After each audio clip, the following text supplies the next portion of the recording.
Okay, we got another problem-solving request here. Could you make a clip talking about how to capture the atmosphere in landscape painting? I tried several times but still don't get it. Well, it depends upon what you see.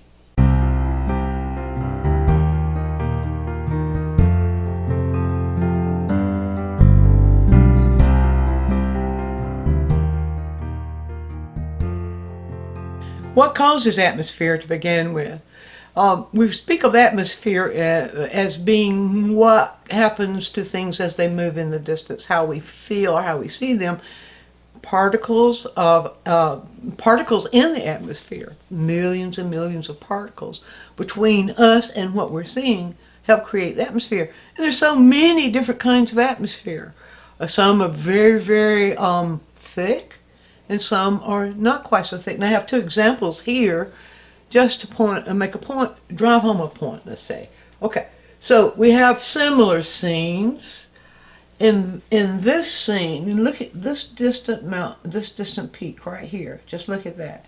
Now in this scene we have a similar peak, maybe a similar distance, but what I want you to notice is that the value contrast between the peak and the sky is stronger than the value contrast between this peak and the sky. Now, no, there are things going on. We have clouds in the sky here. We don't necessarily have clouds right next to the peak there, but this is what happens in atmosphere. When we see atmosphere, thick atmosphere, the closer the value contrast, or the thicker the atmosphere, the closer the value contrast. Now, people will often say, as things go in the distance, the values get lighter. I think that's a little bit not quite enough. As things go into the distance, naturally, the value contrast gets closer. And let me show you what I'm talking about here. When we say value contrast, we're talking about the difference between values, period. So there is a difference between this value and this value. There is a difference between this value and this value. It's a very close difference. That's a close value contrast. Another way to say it is that there is an interval, a value interval difference between this value and this value. In fact, if you look at this value scale, throughout the value scale, you'll see that because of the way the scale is set up, there's an equal interval of value contrast between each of these values that are next to each other. On the other hand, if you take this value and compare it to this value right across here, you see a stronger value contrast. And those are the terms that we need to really be looking for, or those are the kinds of contrast, I should say, we need to really be looking for in order to understand atmosphere, what happens in atmosphere. Now I'm going to show you something else. I'm going to start with this one. What is the degree of value contrast between this mountain and this sky? Because that shows us something about the atmosphere. This is a thicker atmosphere. This is a thinner atmosphere. We might call this a clear day, a clear atmosphere. This is a little bit mistier or cloudier, or the atmosphere is a little bit more saturated. I probably shouldn't use that word saturated because we use that in color in another way, but the atmosphere is just thicker. Now, we'll take this mountain, and I want to show you something here. If we look at the value of the sky, it's a little bit darker than that. It's a little lighter than that. Well, we could call it either one in this area of value, or you can see, pull that up a little bit more, at the value of the sky in this area. Now, what is the value of this mountain? If I go next to it, you see it's much darker. It's even darker than that value. It's even darker than that value. It's getting closer to this value. It's getting very much close to this value. So the value contrast is strong because there are several intervals between this value of the sky and this value of the mountain. Now that's the same kind of peak at the same distance. And let's look at this and see what we have here with this one, with a thicker atmosphere. Okay, so look at the sky. You see the sky is darker. It's in that value area, but it's closer to this one, lighter than that. All right, so we might call the sky this value. Now let's look at the mountain peak, and if I bring it in, you see it's a little darker than that, but you see it's closer to this value right here, and maybe a little bit lighter than this value right here. So you can see the very close value contrast between this mountain peak, is there's only about an interval or an interval and a half value difference, value contrast between this peak in the sky as compared to this peak in the sky. So how do we do that with painting? Well, it's technique. It's technique, and it's watching what you do when you mix the paint. Now let's do a technique. I'll show you a technique. Well, we'll go here first. Let's go here first. Now we found that there is about this much value difference between 1, 2, 3, 4, 5. You might say 1, 2, 3, 4, 4 intervals. An interval is between two values. I say about 4 intervals of value contrast between this and this. Now, knowing that and observing that, and that's what I meant earlier when I said it depends upon what you see. Knowing that and observing that enables you to paint it. And here's how. Now, the strongest value contrast in our paint as it comes out of the tube are with the darker colors. So I'm just going to mix. I've got the ultramarine blue here. It's a very, very dark hue as it comes out of the tube, a very dark value. And I'm going to mix into it just a little bit of Rembrandt's transparent oxide red, which is in many ways sort of an orange, red orange, which makes it a complement of ultramarine blue, and therefore will give us a more neutral. Now, I'm talking about color here. I'm just using this mixture to show you. Now you see that is a very dark value.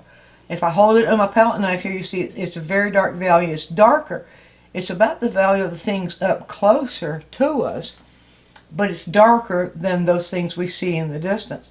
So the first thing we do then is to find the value of this, and I will do that by bringing white over and gradually pull a little white into this and until I get that value. So being conscious of the values we mix is part of the whole process of creating atmosphere. All right, now see, I have it, pretty much have it right there. That's about the value of that particular peak. And so if I'm painting, that's the value I would need for that peak. And so I'll just sort of put that right here and sort of, let's say that's sort of, put it here in sort of the shape of that peak, that darker peak right there, and whatever. Now, the values that are in front of it and the values that are behind it are going to influence how we see the atmosphere. So in this one, there's not very much atmosphere. We don't feel thick atmosphere at all. So the value in front, the peak in front, we just look at that, how that value falls next to it. It's less than an interval darker. So we will see something like that as a less than an interval darker. But then we see the sky behind it. We found at least 4 intervals darker. And so lighter the sky behind it.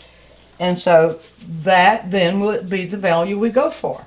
No matter what color, the color doesn't really influence the value as the value reads here. The color doesn't really influence it. It's the value we're going for. It's the value that really makes that difference. Now let's see, is that about the value? Get the value finder back up. And this, yeah, that's about the value of that sky that we're seeing there. About this value right here. So we'll just place it right up next to that. Now, there's something else that we need to do to be conscious of as we're interpreting these things, and that is the edges where those two meet. We're creating edges where those two meet. Now get that a little bit too dark right there. I'll just put it in there. And that means that when I say that, we see those edges a little bit softer. So I will just push my brush down into the edge and kind of pull it just a little bit against the edge of one color into the other, and that will help soften the edge, which also helps to show the distance. Now, so we're feeling distance. We're seeing just a little bit of value variation in here, which, okay, all that plays in. We're seeing distance, but we're seeing it very clear. The atmosphere is very clear in that distance. The edges are not quite as sharp as we think they are, so they need to be blended, but the value of contrast is what we're looking for. Now I'm going to go on the other side here and show you the close value of contrast. You can see the difference. So if you control the value of contrast, you will control the atmosphere as things move into the distance. Now, what did we find there with that one? We found, first of all, the sky is a little bit darker to start with because of the clouds that are in the sky. So we will do that. And we're looking at somewhere between a value 2 and a value 3.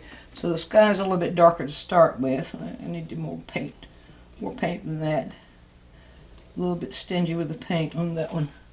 Okay. So now, if it's a cloudy day, as that is, well then you already know that the clouds are going to cause the sky to be a little bit darker, and then we would have at the horizon of the sky, it's going to be a little bit darker anyway if it's a cloudy day. But it doesn't matter. What matters is the contrast between those two. Now we found that there was only a single interval, and so we will then need to create for that distant mountain a single value interval, a single contrast interval. All right, let's see what we have here. Do we have that? That is a little light. Let's get just a little bit more of the dark. Just barely pull a little bit of the dark at a time.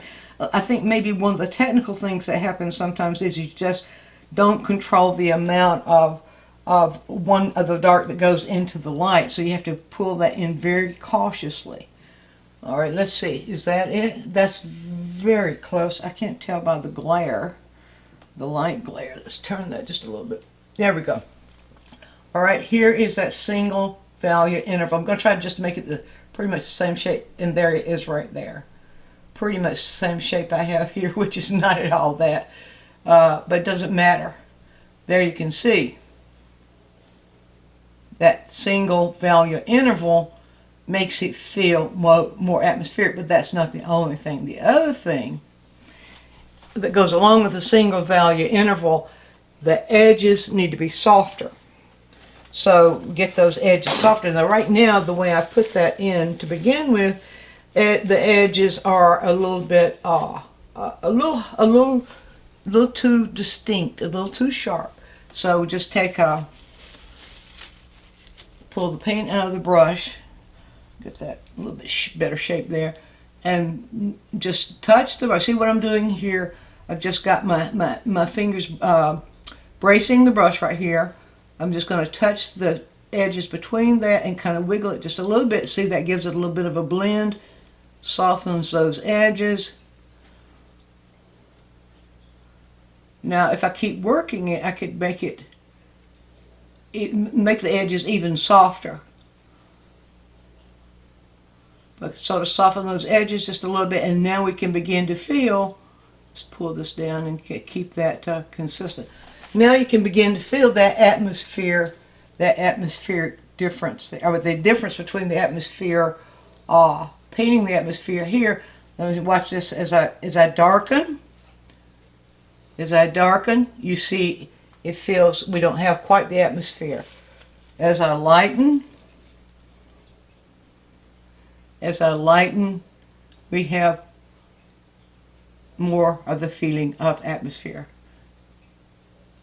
And as I soften the edges, that sort of then brings the whole thing together. So when you can learn to look for the degree of value contrast, how close the value contrast is as things move into the distance. And not only that, but then as you see the difference between those shapes, the softness of the edges. It's the combination of the value contrast, the close value contrast, and the softer edges that create that distance. And then as these, whatever images you have there, as they get closer to you, you'll notice, as you see here, the value contrast between these images will remain very close, but the value contrast between the images in the sky will get a little bit greater. You can see that here as it moves to this. And so it's a matter of how you see, what you're looking for, and then the technique you use in order to translate what you're seeing. Be sure to view all of our quick tips. And while you're doing so, subscribe to the channel, click on the bell so you'll always get a notice when we produce a new quick tip, which is every week. And if you have a question, leave it in the comments section and we'll make a quick tip for you. Also, take a trip over to DianneMize.com where I have full-length lessons, downloads, DVDs, lots of other stuff there, some free stuff for you. And while you're there, you can subscribe to the newsletter, and that way you'll always be informed every time we do something new.